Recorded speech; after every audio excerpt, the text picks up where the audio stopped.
Class जो हमारी है वो बेसिकली बेस्ड होगी कंपोजिशन पर। आप लोगों को कंपोजिशन कई दिन से मैं पढ़ा भी रहा हूँ, कई दिन से क्या पिछली वीडियो मैंने कल भेजा था जिसमें आप लोगों को हमने लेटर राइटिंग के बारे में बताया था और ये भी बताया था कि आप लोगों के एग्जाम में बहुत ही इम्पोर्टेंट टॉपिक है, ठीक है। और ये परीक्षा में आपको फिक्स नंबर दिलाएगा। मान लीजिए आप कह दिया गया आपको लेटर राइटिंग में बताया गया, तो ये जो लेटर राइटिंग है आपका ना, लेटर राइटिंग ये रिलेटेड है कम से कम आपके एग्जाम में मान के चलिए 4 मार्क्स का आता है, मतलब 4 नंबर का।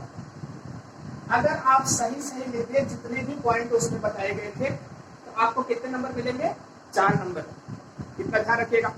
और हमने बताया था लेटर राइटिंग में आपका एसे आता है, ये नहीं, लेटर राइटिंग में आपका एप्लीकेशन आता है, ठीक है। इसके बाद बिजनेस लेटर आता है, मतलब बिजनेस लेटर हो गया, फिर ऑफिशियल लेटर हो गया, इसके बाद इनफॉर्मल लेटर हो गया। इनफॉर्मल में हम क्या लिखते हैं? हम पत्र लिखते हैं, किसी अपने रिलेटिव्स को लिखते हैं। तो इसकी जानकारी कल आप लोगों को हम बता चुके थे। अब देखिए आज की जो हमारी क्लास है ये भी बेस्ड ऑन कंपोजिशन है, मतलब कंपोजिशन पर आधारित क्लास है। और इस कंपोजिशन के तहत बेसिकली जो आप लोगों को पढ़ना है, मतलब कंपोजिशन पोर्शन में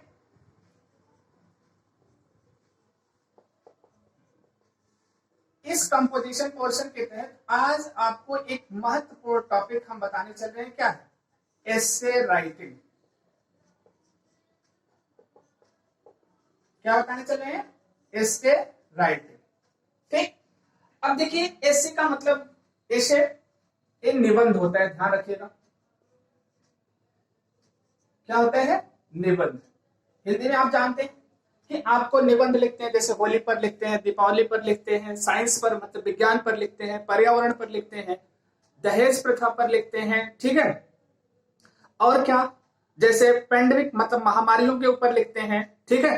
अर्थ इकोनॉमिक पर लिखते हैं, हमारी मतलब देश की इकोनॉमी कैसे है, हमारे देश की आर्मी कैसे है। हम प्राकृतिक मतलब ब्यूटी पर लिखते हैं, नेचुरल ब्यूटी पर, जैसे हिमालयास पर लिखते हैं, रिवर्स पर लिखते हैं। मतलब बहुत सारे टॉपिक हमारे हैं जिसके ऊपर हम क्या करते हैं? हम कंपोजिशन करते हैं, हम अपने थॉट अपने आइडियाज को डालते हैं और लिखते हैं।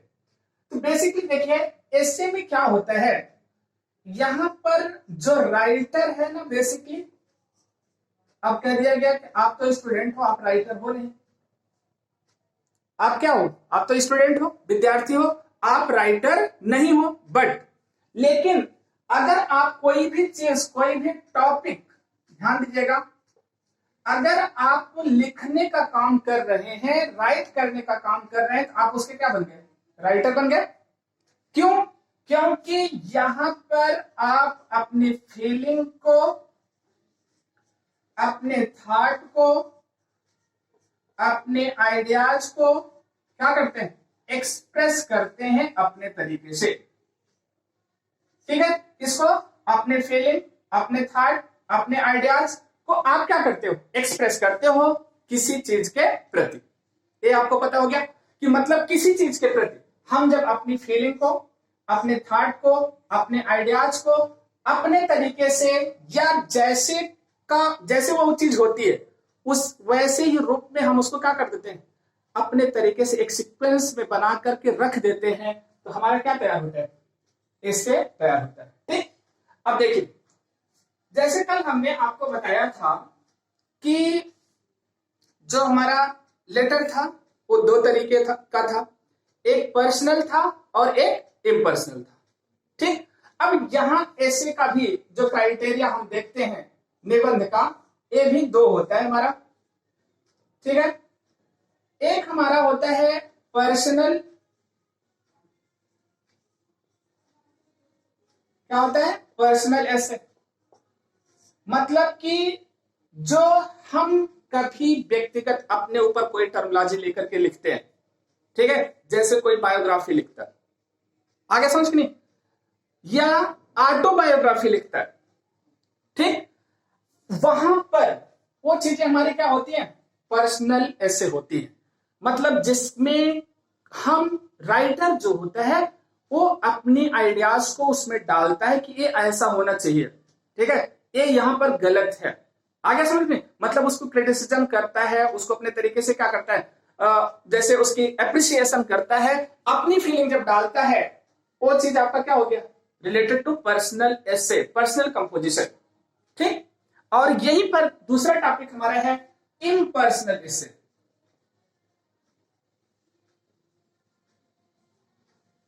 इम्पर्सनल एसे, इम्पर्सनल एसे क्या होता है, इसमें राइटर के आइडियाज, राइटर के विचार से कोई मतलब नहीं है, उससे कोई लेना देना नहीं है। एक ऑब्जेक्ट लेता है, ध्यान दीजिएगा, और इस ऑब्जेक्ट को जैसे का जैसे ये ऑब्जेक्ट होता है, ऑब्जेक्ट का मतलब होता है विषय वस्तु, इस ऑब्जेक्ट को लिया, विषय वस्तु को, ठीक है, और उसके बारे में क्या किया, लिख डाला, उसके बारे में क्या किया, लिख डाला, वो आपका क्या हो गया, इम्पर्सनल एसे। इसे हम क्या बोलते हैं, इम्पर्सनल एसे बोलते हैं। या यही एसे सबसे अधिक जो प्रचलित एसे है लिखने का, वो कौन सा है, इम्पर्सनल एसे है। मतलब स्टार्टिंग में जब लोग एसे लिखते थे, वो एसे बेसिकली क्या था, रिलेटेड टू इम्पर्सनल था, लेकिन बाद में इसकी क्राइटेरिया डेवलप होती चली गई, इसमें क्या हो गया, मतलब पर्सनल एसे ने भी अपना स्थान क्या कर लिया, इसी में बना लिया। तो ए आपका एसे, तो अब आपको कोई पूछता है इसे कितने प्रकार का, आप दो बताएंगे, एक पर्सनल एसे होता है, एक इम्पर्सनल एसे होता है। पर्सनल एसे में राइटर आई का प्रयोग करता है, मतलब फर्स्ट पर्सन प्रोनाउन का प्रयोग करके वहां पर अपनी फीलिंग, अपने आइडियाज को क्या करता है, डालता है। लेकिन जो इम्पर्सनल एसे होता है, ये हमेशा थर्ड पर्सन में लिखा जाता है, कभी भी फर्स्ट पर्सन में नहीं लिखा जाता, क्योंकि इसमें किसी चीज की मतलब किसी चीज का हम क्या करते हैं, डिस्क्रिप्शन करते हैं, वर्णन करते हैं, फैक्ट लिखते हैं, ठीक है, उसके तथ्य को वहां पर क्या करते हैं, डालते हैं, वहां पर मतलब विविध वेरिएंट, जैसे कहते हैं आंकड़े, उसको हम डालते हैं, वो आपका कौन सा एसे होता है, इम्पर्सनल एसे होता है। ठीक, देखिए अब पर्सनल एसे, अब देखिए इम्पर्सनल एसे। अब यहीं पर कह दिया गया, जैसे मान लीजिए हमने एक टॉपिक लिया, आपको दिया कि आपको, हमने एक छोटा सा टॉपिक लिया, मान लीजिए आप सीखते हैं एक डॉग, टॉपिक ले लिया आपका, क्या लिया, डॉग, ठीक है। अब इस पर आपको क्या लिखना है, ऐसे लिखना है। अब क्या लिखेंगे, डॉग तो आपका थर्ड पर्सन हो गया ना, अब थर्ड पर्सन हो गया तो इम्पर्सनल हो गया। अब इससे रिलेटेड हम जो भी टॉपिक यहां पर डालेंगे वो क्या हो गया आपका, मतलब इम्पर्सनल होगा। अब क्या लिखे, अब मान लीजिए हमने शुरुआत किया, हमने लिखा क्या, देयर वॉज अ डॉग, लिखा गया देयर वॉज अ डॉग, कहां पर, in the forest, in the forest, ठीक है। अब लिख दिया वन डे ही किल्ड, लिखा गया क्या, अ फॉक्स। अब आपने ऐसा लिखना शुरू किया, मान लीजिए, तो अब ऐसे लिखे, अब क्या हुआ, ये ऐसे हुआ क्या, ये निबंध हुआ, नो, क्यों कि एक कंपोजिशन तो आप कर रहे हैं, लेकिन एक कंपोजिशन आपका किधर की तरफ बढ़ रहा है, स्टोरी की तरफ बढ़ रहा है, मतलब कहानी की तरफ। तो हम अब कंपोजिशन पोर्शन में ही आपको स्टोरी राइटिंग भी बताएंगे, क्योंकि आपके सिलेबस में है स्टोरी राइटिंग। तो अगर हम ऐसा लिखेंगे तो ये क्या हो जाएगा आपका, स्टोरी राइटिंग, ठीक। लेकिन अगर इसी चीज को मान लीजिए आपने लिखा,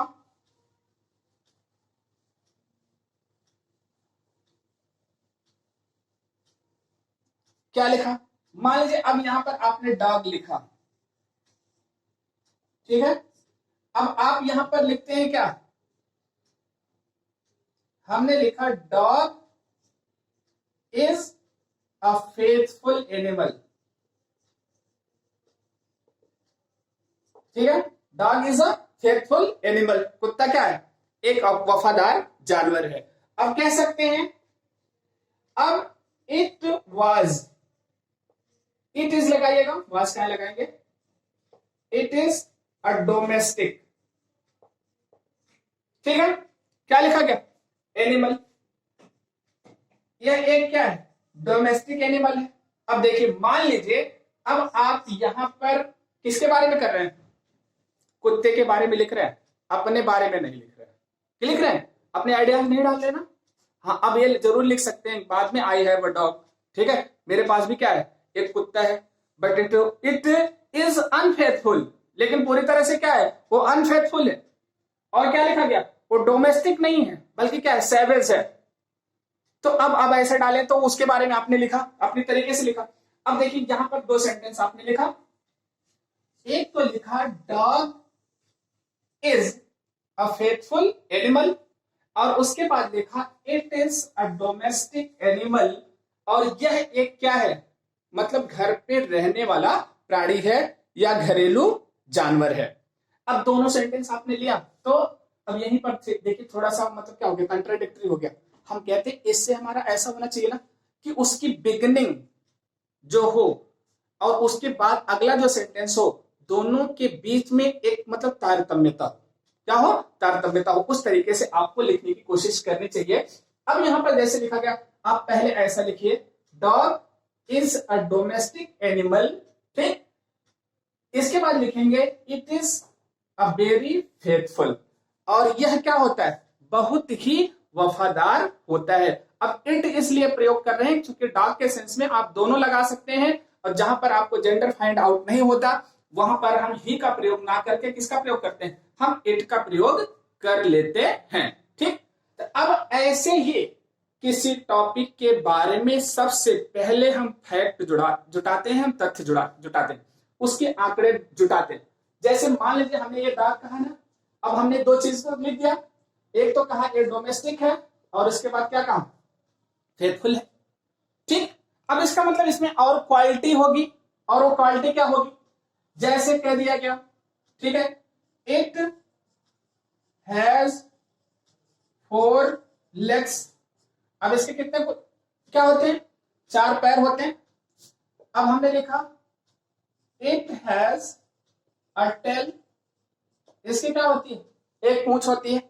अब देखिए चूंकि हम यहां पर आइडिया डेवलप करने की बात कर रहे हैं, अभी आप सोचेंगे किस क्लास को बता रहे हैं, इट हैज अ टेल, अब समझ में आए। अब इसके क्या होते हैं, 5 मतलब 4 पैर होते हैं, और एक क्या होती है, पूंछ होती है। और क्या हो गया, इट हैज हमने लिख दिया स्ट्रॉन्ग टीथ, इसके क्या होते हैं, मजबूत दांत होते हैं।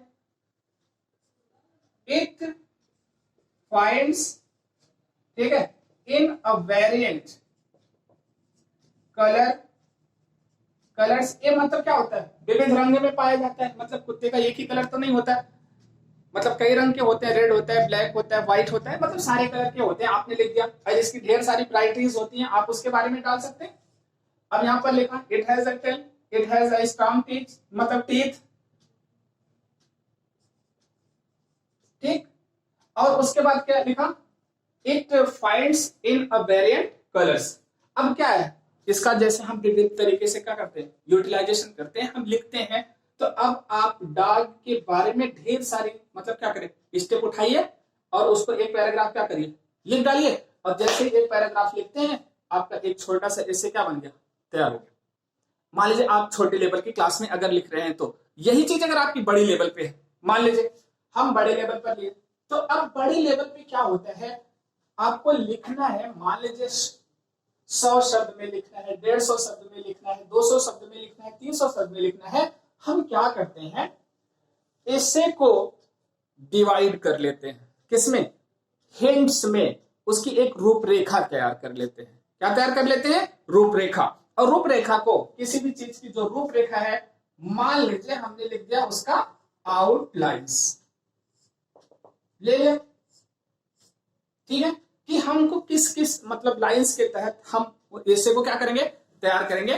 तो किसी भी ऐसे को लिखते समय सबसे पहला जो काम होता है, हम इंट्रोडक्शन डालते हैं। क्या डालते हैं, इंट्रोडक्शन।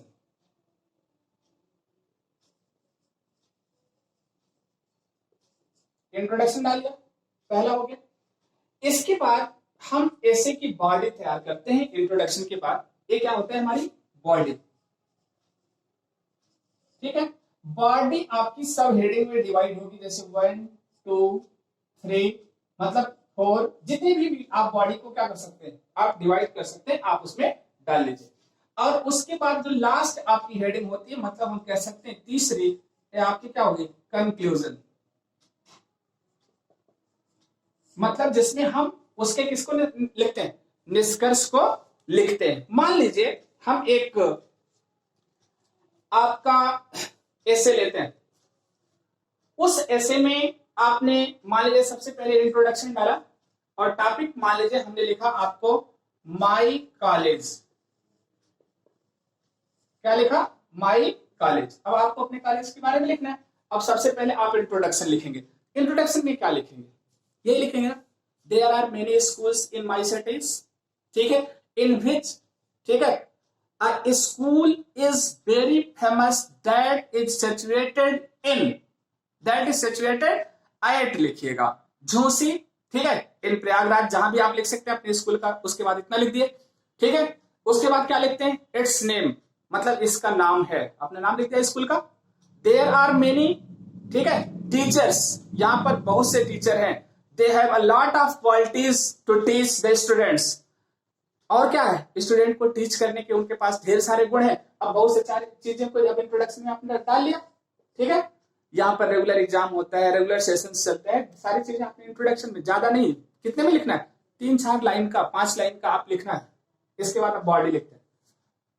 बॉडी में क्या लिखेंगे इसको समझ लीजिए। अब स्कूल का, जैसे मान लीजिए स्कूल के स्टाफ के बारे में लिख दीजिए, इसकी बिल्डिंग के बारे में लिख दीजिए, ठीक है। मान लीजिए आपने यहां पर लिखा क्या, बिल्डिंग, सबसे पहले लिख दिया, ठीक है। बिल्डिंग के बाद मान लीजिए आपने लिख लिया टीचर एंड स्टूडेंट,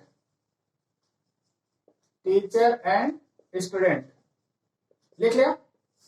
और उसके बाद फिर क्या लिख देते हैं, मान लीजिए इसमें लाइब्रेरी होती है, अब हेडिंग में डाल लीजिए लाइब्रेरी, ठीक है। और स्कूल में क्या होता है, लेबोरेटरी होती है, मान लीजिए प्रयोगशाला, आप उसको भी लिख सकते हैं। डिसिप्लिन लिख सकते हैं, ठीक है, आप उसको भी डाल सकते हैं। अब इंट्रोडक्शन में, अब बॉडी में जितनी चीजें आप यहां डाल रहे हैं उतना आप डालते चलिए। आप अपने तरीके से इसे को डेवलप कर सकते हैं, लिख सकते हैं। लास्ट में आप निष्कर्ष जरूर लिखिए, और वो निष्कर्ष आपका क्या होगा, कंक्लूजन, ठीक है। इस कंक्लूजन में आप लिखेंगे, यहां पर आप अपने आइडियाज को थोड़ा सा देते हैं, अपने विचार को देते हैं, ठीक है। तो अब हम कह सकते हैं कि जैसे कहा गया, seeing a lot of qualities in, ठीक है, this school I like most, ठीक है, एज इट इनेबल्स, ठीक है, students natural quality what they have, जो उनके पास क्या होती है उसको डेवलप करने का क्या देती, अवसर देती, मौका देती।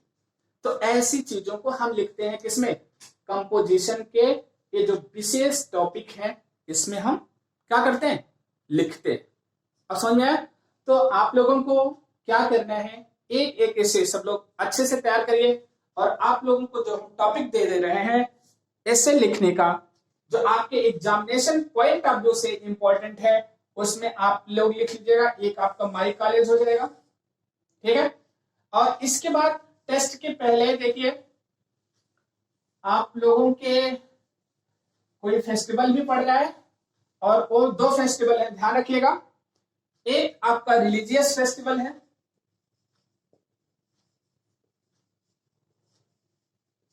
रिलीजियस फेस्टिवल, और ये रिलीजियस फेस्टिवल है आपका रक्षाबंधन, रक्षाबंधन पे लिखना है, ठीक। और एक आपका क्या है, रिलीजियस फेस्टिवल के अलावा आपका दूसरा जो फेस्टिवल है वो कौन सा है, नेशनल फेस्टिवल,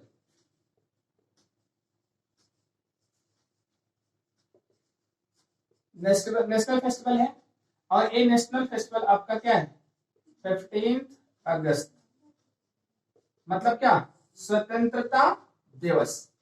तो अब आप लोग सब लोग अपने एग्जामिनेशन पॉइंट ऑफ व्यू से हम 3 टॉपिक दे रहे हैं, तीनों टॉपिक में से कोई ना कोई आपके एग्जाम में जरूर आएगा। और वो क्या हो गया आपका, माई कॉलेज, उसके बाद रिलीजियस फेस्टिवल में आपको हमने दे दिया रक्षाबंधन, और नेशनल फेस्टिवल में आपको हमने क्या दे दिया, 15 अगस्त, मतलब 15 अगस्त। इस पर आप लोग लिख करके क्या करेंगे, भेजेंगे। अब जरूरी नहीं कि हेडिंग डाल करके ही लिखें, कुछ स्टूडेंट ऐसे हैं जो बेहतरीन तरीके से बिना हेडिंग डाले इसको क्या कर सकते हैं, लिख करके भेज सकते हैं, ठीक है, वो भी लिख लेंगे। और अगर हेडिंग डाल के लिखते हैं तो आप उसको भी लिखिएगा, ठीक है। तो जैसे कहते हैं ना हम आदमी, तो ये जो बॉडी है ना, ये पूरा शरीर हमारा आया समझे, ये क्या है, एक गार्डन है, बगीचा।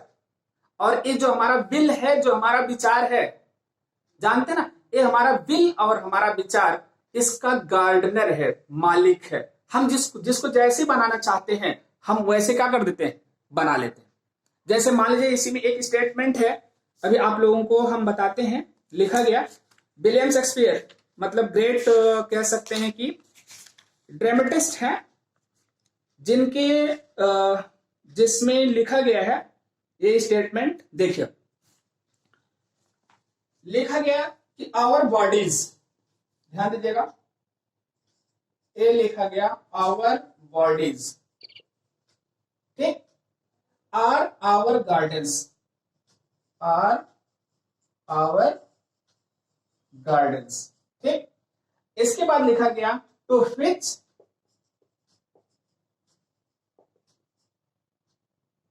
आवर बिल्स आर गार्डनर,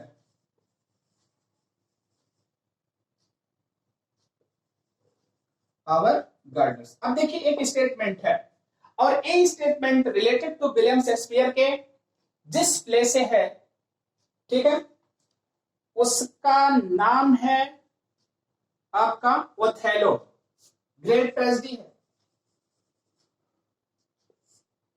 क्या है, ओथेलो से है।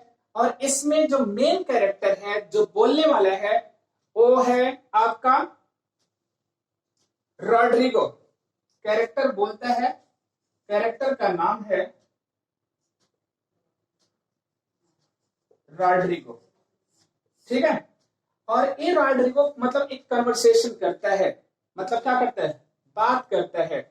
और किसमें, एक्ट फर्स्ट सीन थर्ड में क्या कहता है कि ये जो मतलब हमारी पूरी शरीर है ना, ठीक, क्या कहा, एक गार्डन के समान है। चूंकि स्टेटमेंट पूरा नहीं लिखा गया है, इतना ही स्टेटमेंट आप कह सकते हैं कि एक प्रूवर्स का वर्क करता है, इसलिए इतना ही लिखा गया।